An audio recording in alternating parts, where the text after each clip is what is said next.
नमस्कार दोस्तों, आइए सुनते हैं आज की कहानी जो मनीषा कुलश्रेष्ठ जी द्वारा लिखी गई है। कहानी का शीर्षक है लेट अस ग्रो टुगेदर।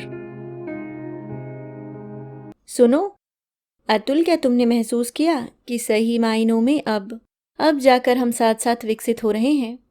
याद है पहले हम एक दूसरे से चिपके लदे रहते थे, जैसे शादी का मतलब हो कि एक पल भी साथ रहने का गवा न बैठे। हम हर कमरे में साथ सोते, टीवी देखते या कार्ड्स खेलते, या तुम काम करते तो भी मैं आसपास मंडराया करती। किचन में या तुम चले आते या मैं चीख चीख कर तुम्हें बुला लेती।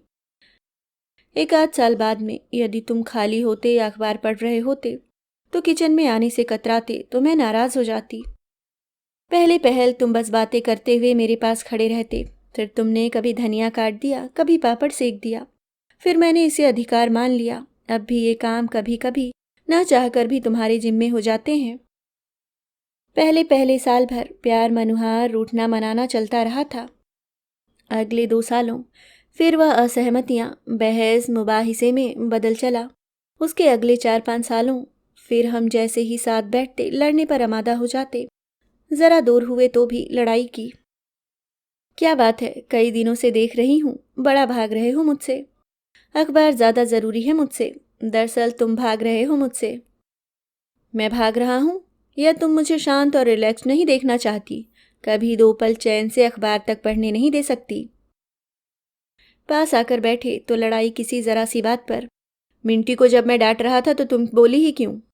डांट डांट कर बच्ची की साइक खराब किए दे रहे हो। और तुम जो पिछले कई सालों से मेरी साइक। जब मेरा कोई तरीका पसंद ही नहीं तो शादी ही क्यों की? मैंने की तो क्या मैं आई थी? तुम्हारे पापा तो आए थे। बस लड़ाई को मिला नया सूत्र, मगर लड़ाई वही पुरानी, कई साल पुरानी। आज जब 10 साल हो गए हैं इन लड़ाइयों के तो ऊब होने लगी है। क्या वही घिसी पिटी बहसें बार बार, वही शको शुबहें, वही जलन, वही जबरन का एकाधिकार। उसे क्यों देख लिया? उसके साथ क्यों डांस किया? देर कहाँ लगा दी? जरूर वह जमी बैठी होगी तुम्हारे ऑफिस में। अब बंद करो प्रेम पर लिखना, और कोई विषय नहीं मिलता क्या? पर अब कई दिनों से मैं देख रही हूँ हम बदल रहे हैं। हाँ अतुल, हम दोनों ही। क्या तुम देख पा रहे हो यह बात अपनी व्यस्तता में? याद है पहले तुम्हारी व्यस्तता ही झगड़े का एक बहुत बड़ा कारण थी। अब या तो तुम व्यस्त रहते हो अपने कामों में, मैंने भी स्वयं को बहुत से रचनात्मक कार्यों में व्यस्त कर लिया है, या फिर झगड़ों से ऊब ऊब कर हमने खाली समय में भी ज्यादा पास बैठना ही कम कर दिया है। इसकी हम दोनों में से किसी को शिकायत भी नहीं रही है। अब देखो ना, तुम दोपहर में अखबार नहीं पढ़ते तो मुझे अजीब लगता है कि कब यह अखबार पढ़े तो मैं भी लाइब्रेरी से लाई किताबें पढ़ लूं या 1 घंटा नींद का मार लूं। तुम जब पास बैठे हो खाली या मुझसे बातें कर रहे हो तो मुझे अपराध लगता है सो जाना या किताबों में डूब जाना। आखिरकार मैं ही लाकर पकड़ा देती हूँ अखबार। फिर या तुम अखबार उठाकर बच्चों के कमरे में चले जाते हो या मैं किताब लेकर। हम अपना अपना एकांत खूब एंजॉय करने लगे हैं, और हम में से कोई न कोई बच्चों की कंपनी का मजा उठा रहा होता है। बड़े होते हमारे बच्चे भी खुश रहते हैं। कोई शिकायत नहीं कि तुम मुझे जागता छोड़ सो गई या तुमने तो मेरी पूरी दोपहरी अखबार में जाया कर दी। कोई खींचतान नहीं होती अब। पता है ना, लंबा चलाना है दाम्पत्य, कहीं भी भागा नहीं जा रहा प्रेम। दरअसल ज्यादा प्रेम व निकटता ईर्ष्या व शक पैदा करता है।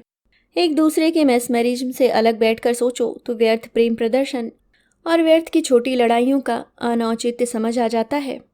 अध्ययन और मनन दोनों ही दाम्पत्य को पुख्ता करते हैं। आपके पास कई विषय हो जाते हैं बात करने को प्रेम व पड़ोसी के सिवाय, है ना? हमारे पास अब एक दूसरे के सिवाय, बच्चों के सिवाय कई बातें हो गई हैं करने को। हम गंभीरता से फिर से किताबें पढ़ने लगे हैं, जो कि शादी के बाद काफी सीमित हो गया था। मुझे अच्छा लगता है यह सब। लगता है हम साथ साथ ग्रो कर रहे हैं।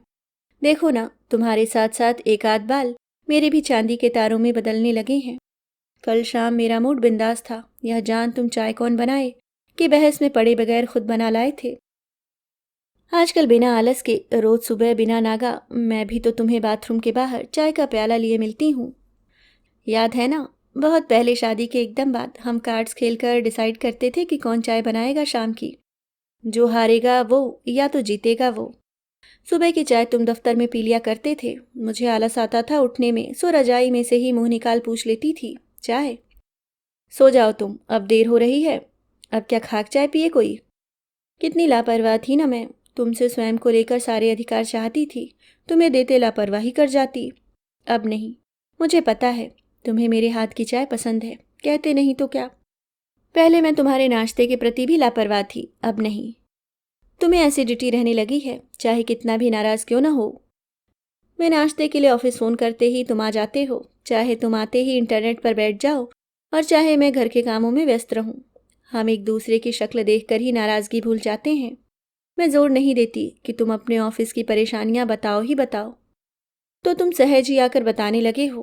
प्रेम की खींचातान से जो तनाव उपजा था, वह थोड़े अलगाव की ढील पाते ही कितना सहज हो चला है ना? पर दिन भर अपने में गुम रहने या एक दूसरे को ब्रीदिंग स्पेस देने का यह अर्थ कतई नहीं है कि हमारे ध्रुव अलग हो गए हैं। हमें अब भी एक ही केंद्र जोड़ता है। शाम की चाय कोई बनाए, पीते हम साथ साथ ही हैं। तुम किसी फूल की क्यारी में या किचन गार्डन में घुस जाते हो, मैं दोपहर में अधूरी छोटी किताब लेकर वहीं बैठ जाती हूँ। तुम गार्डन में आए किसी नए रंगीन पत्ते, कली, फूल, फल के आने का समाचार पहले पहल देने में थ्रिल महसूस करते हो। मुझे भी गार्डन में रुचि है, पर मेरा वक्त सुबह का है। अक्सर मुझे सुबह की सैर के बाद ही पता चल जाता है कि क्या नया उगाया है हमारी साथ साथ सहेजी बगिया में। अक्सर मैं तुम्हें कहती हूँ, मुझे पता है जी। कई बार अभिनय करती हूँ आश्चर्यचकित होने का।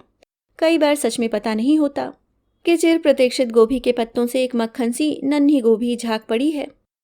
यह एक बहुत प्यारी सी साझी चीज है जो हमारे संबंधों में ऊर्जा पैदा करती है। कल ही तो तुम कह रहे थे कि फेंग शुई में प्रचलित है कि जो पति पत्नी एक साथ घर के गार्डन में रुचि रखते हैं या काम करते हैं, उनका दाम्पत्य मधुर होता है। तुम यह भी बता रहे थे कि बोनसाई ठहराव का प्रतीक है। जिस घर में रखो वहाँ विकास थम जाता है। वैसे भी नितांत अप्राकृतिक व क्रूर है यह बोनसाई बनाना या रखना। कैक्टस विषाद का प्रतीक है, गुलाब, चंपा व सुगंधमय पौधे शांति व प्रेम का प्रतीक है।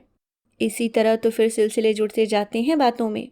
मैं अपनी पढ़ी किताब की चर्चा करती हूँ तो कहानियाँ, फिर वैसी ही कुछ सच्ची घटनाएं, और बात अक्सर स्त्री पुरुष संबंधों पर आ टिकती है। फिर आकर्षणों, विवाह विवादों, मनोविज्ञान और अवचेतन की ग्रंथियों की बातें करते हुए अपने मनों की गुत्थियाँ दूसरों तथा कहानियों के बहाने सुलझाने लगते हैं। पता है, स्त्री की था पाना बहुत मुश्किल है। मैं तो उसे बहुत घरेलू समझती थी। पता है, आज पढ़ी इस कहानी में भी तो नायिका। दरअसल समाज विवाह तो सभ्यता की देन है। बेसिक इंस्टिंक्ट तो वही पॉलीगैमी के हैं। प्रकृति में देखो, मोर नाचता है, कई मोरनियों को आकर्षित करता है। कुछ होती हैं, कुछ दाना चुगती रहती हैं। आजकल भी स्त्रियों को भी किसी न किसी अन्य पुरुष के लिए क्रश तो होता होगा ना, पर वही एक्सप्रेस करना वर्जित है। हाँ सच, पुरुष कितना ही सोचे कि वो आज़ाद है बहुत से फ्लर्ट करने को, लेकिन उसकी पत्नी बड़ी एकनिष्ठ है। मगर स्त्री विवशय मान्यताओं के आगे शरीर से न सही मन ही मन आकर्षित तो होती होगी।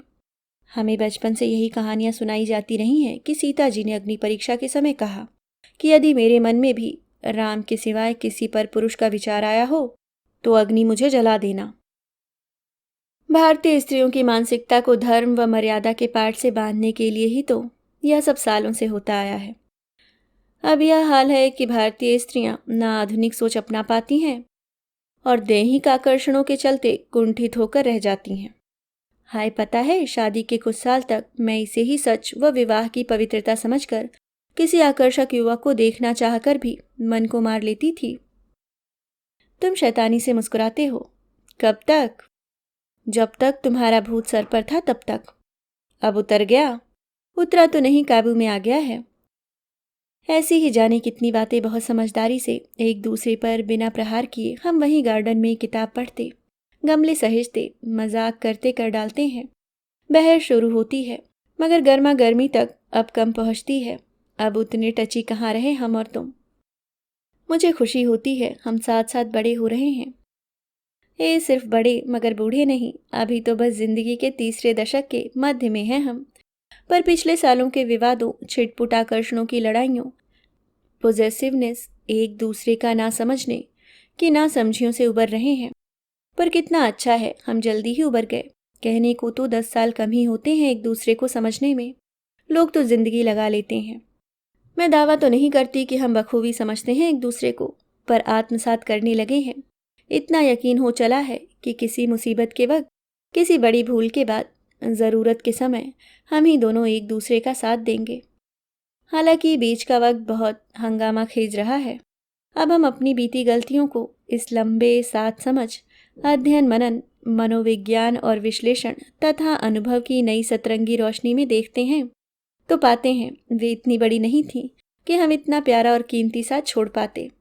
अब हमें पता चल गया है कि एक निष्ठता साथ रहने की होती है, एक दूसरे को समझकर साथ चलने में है सहभागिता, और वफादारी एक दूसरे से कुछ भी न छिपाने में है। गलतियों से सबक लेना ही सही अर्थ है दाम्पत्य का। ये ब्रीदिंग स्पेस का अर्थ बड़ी मुश्किल से अब गले उतरा है हम दोनों ही के। अब हम अपनी अपनी हवाओं में अलग अलग और एक दूसरे की हवाओं में साथ साथ बहुत खुलकर सांस लेने लगे हैं। बहुत से सवाल अब पूछने की ज़रूरत ही नहीं रह गई है। जिंदगी तो एक ही है ना कहीं कोई अपना अपना कोना होना ही चाहिए, जहां हम स्वयं को जानकर आत्मविश्लेषण कर उस एक बहुत अपने को जानने के लिए स्वयं को तैयार कर सकें। कहने का सार ये कि जिस ब्रीदिंग स्पेस का मतलब मैं बस जानना ही नहीं चाहती थी और तुम समझा नहीं पा रहे थे, आज उसे जानना और अनुभव करना, उसकी महत्ता परखना सच में सुखद है। हंसोगे तो नहीं ना मेरे इस लंबे चौड़े व्याख्यान पर? उस एक को मुखातिब जिसके साथ बड़ा होने में मज़ा आ रहा है, तुम्हारी अनन्या। अभी आप सुन रहे थे मनीषा कुलश्रेष्ठ जी की लिखी कहानी लेट अस ग्रो टुगेदर। उम्मीद करती हूँ दोस्तों कहानी आपको पसंद आई होगी। अगर आप चैनल पे नए हैं तो सब्सक्राइब करना ना भूलें। धन्यवाद।